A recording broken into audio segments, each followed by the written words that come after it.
Okay,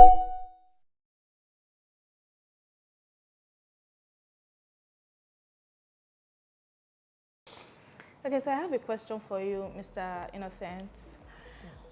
When we say performance metrics, KPIs, OKRs, what exactly do we mean, like by that particular phrase? Yeah, so generally it's pretty hard to improve anything you don't measure. Because like, to what direction are you improving? How do you know when you're doing well? How do you know when you're not doing something well, right? So the first step towards improving anything is really to measure it. Now, in the business world, we use those fancy names for the measurements, right? So it's either we're trying to figure out what an objective of a certain group or a certain initiative is, like what exactly does it stand to achieve, and how would you know when it hits that objective, right? So that's the OKR system. The key results are the objective, and I'll give an example. If you say you want to set up a community and your major strategy is community, so the objective you might have is to have a vibrant community, right? A key result there might be how many members join the community, how many comments are generated in the community per day. Okay. Right, so those then form the things that you can measure, those tangibles. Now, each of those things that you can measure, we call it metric, right? And because those metrics tell how well you're performing, it becomes a performance metric. Yeah. Now, those performance metrics are also in certain circles called KPIs, right? Which is performance indicators, right? Key performance indicators. So you're saying performance metrics is the same as key performance indicators? Yes, and a small nuance. Okay. So a KPI is a type of performance metric. It's usually very specific, right? Same with like the performance. I think in that sense, yes, they are used. They're kind of used the same. They kind of used the same way. Yeah. Does that answer your question? Yeah. Yeah. Okay. Can you give like a practical example using like a company, right? Okay. Yeah, that makes sense. So let's use a fashion house because we recently got a fashion store client, right? Like a lady who owns a fashion store that sells to people in the US and the UK. And you know the nature of fashion houses. They start off with one person who knows how to really sew. A lot of people discovered her, and then she has a bunch of people working for her. So there was no point where everyone sat down to really put a structure to the organization. And so one of the first things we did was to create, divide stuff into certain departments, right? Because what are people receiving orders or listening to people talking about that becomes customer service, right? Who are the people that are making sure they're interpreting what like prospective customers are saying into a request that can then go into the tailor, right? That's the design team, people that come down to illustrate what they're talking about. Now, who are the people who actually produce these things? That's the factory, right? So once you have those departments listed out, the next thing becomes, so how would you know they're succeeding? How would you know they're doing well or not? And that's where your OKRs or your KPIs come in. Now, for some departments, it's pretty straightforward how to, for instance, a person is meant to, the marketing team is meant to bring in orders. Did orders come in? How many orders came in? That's it. So you just track the number of orders. Sometimes a bit more nuanced, like the customer service takes calls, responds to orders, and hopefully keeps customers from breaking down your door. How do you track that? Number of doors broken? That's gonna be crazy. So for things like that, that's why it's hard for a single metric to tell the whole story.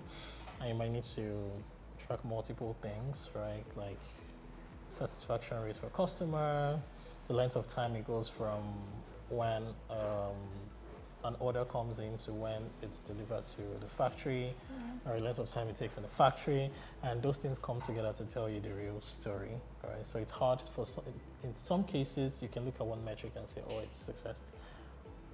For the most part, you need like a combination of those metrics. Yeah. All right. Okay, so I've got a question for Mr. Sense. Why do we actually need to measure these metrics? Can't we just say, oh, he did the job and then he's fine, or he didn't do the job and then he probably has to do it? Yeah, that's a great question. At the surface, it feels like an obvious question. Why do we need to measure metrics, right? It's obvious why we don't. But have you ever had to do something with someone where you completed it, the person said it's not complete, and then you go that back and forth of it's done, it's not done. What does done mean, right?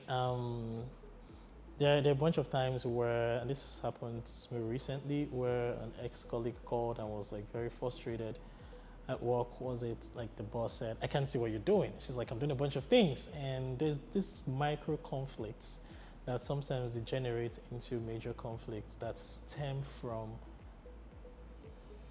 miscommunication on what success means. If you don't define the length of the bar, it's easy for anybody to just move it up and down. And imagine you are a person who does high jump and nobody defined what the bar look like. So one day it could be 4 feet high, the next day is 5 feet high. And then when you say to people are qualified, did somebody who jumped a 4 feet high bar get to stand with the person who jumped a 5 feet high bar? All right, so this is why it's important to be specific on what success means. When you're bringing people together, different people have different experiences on what it means to have completed something. So it helps that at the beginning of a project, everyone agrees on how you're going to measure your success, so that at least you can be on the same page on what success means. Thank you. Okay, so another question. Are there softwares in place that can help track or measure all these metrics?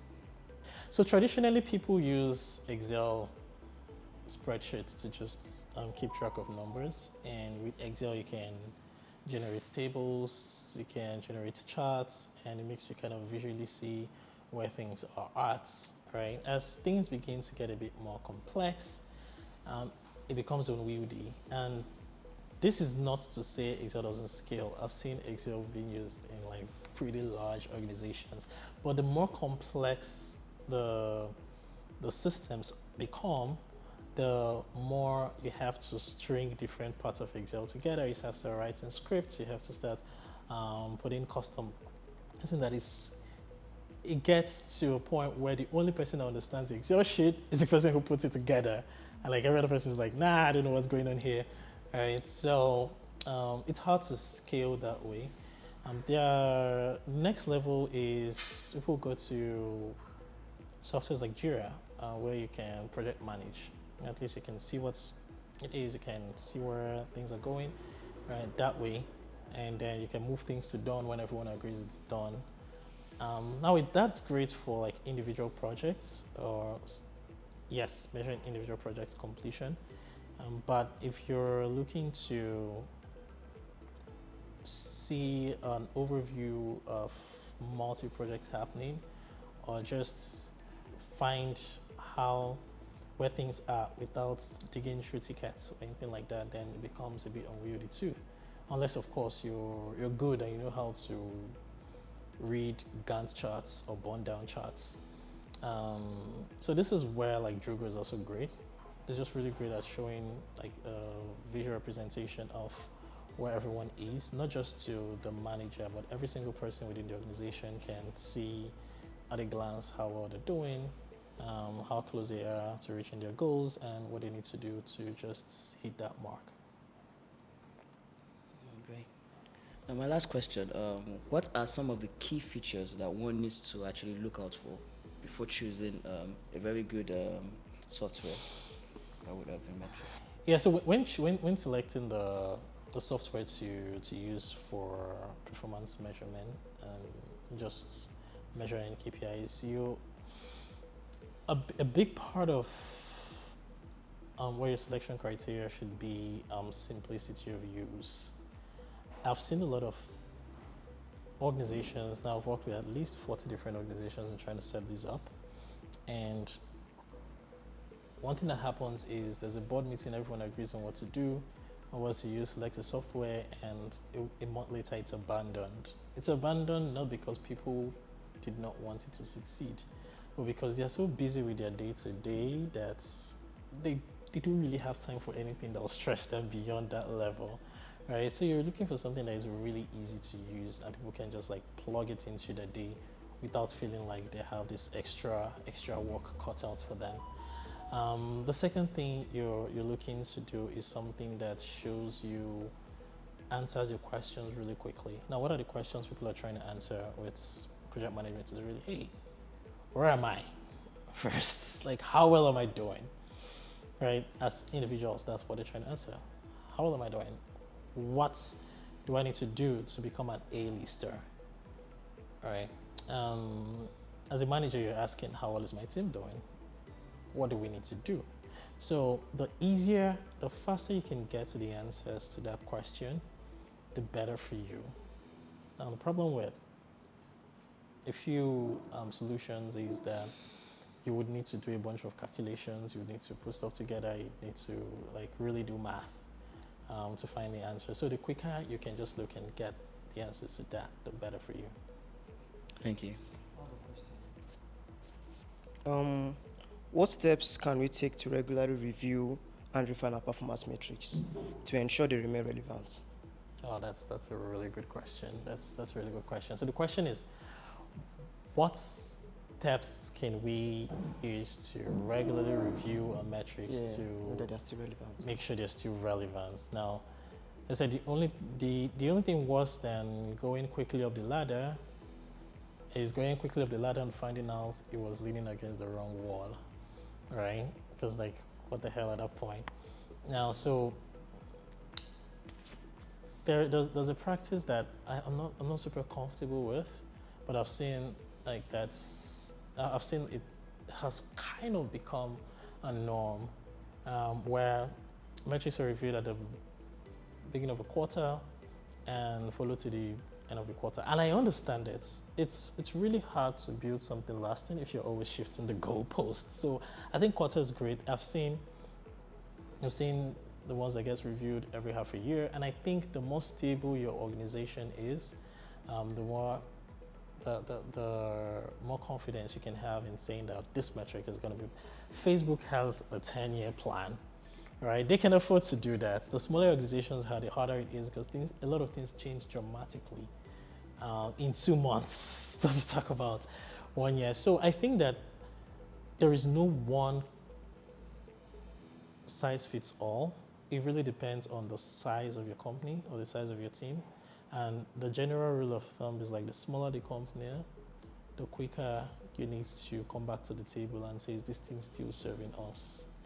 Now, this is not to say when you're large organizations, you can just relax.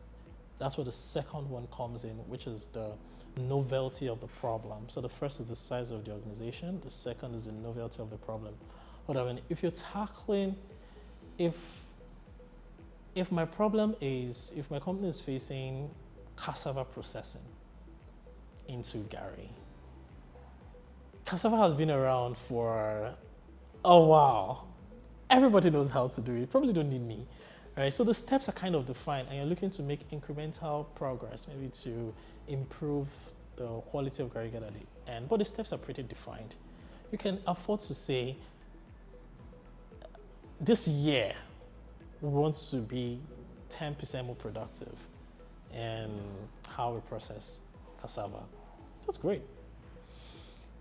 If your goal is to do something that hasn't exactly been done that way, for instance, you're trying to make soy milk from soursop, or you're trying to get AI to do something using a very novel language model, you cannot afford to place a very lengthy time span, because again, you don't know all the parameters, you don't know the inputs, you don't know all the processing, you don't know the outputs. So you want to be as agile as possible.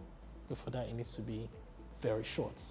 So one is the size of your company. The second is just the type of problem you want to have. So I think like a factor of these two things. And of course, the third, I think there's a lot actually, but the third is also competition. Right? And who else is doing that kind of thing, and how, instead of competition, I would rather call it stakeholders, all the people that could possibly affect your goal. Because you could have the stable cassava goal, and then, I don't know, there's flooding, and like everybody in the city, half of them die or something. That's it, right? Or while you're just trying to do stuff, Dangote decides that cassava is his problem and builds a mill in 6 months, and like you're like, okay, what the hell am I doing at this point, right? So what other people are doing in the space can also be a factor. So that's why you need to always be super vigilant what's going on within the problem sphere you're trying to solve.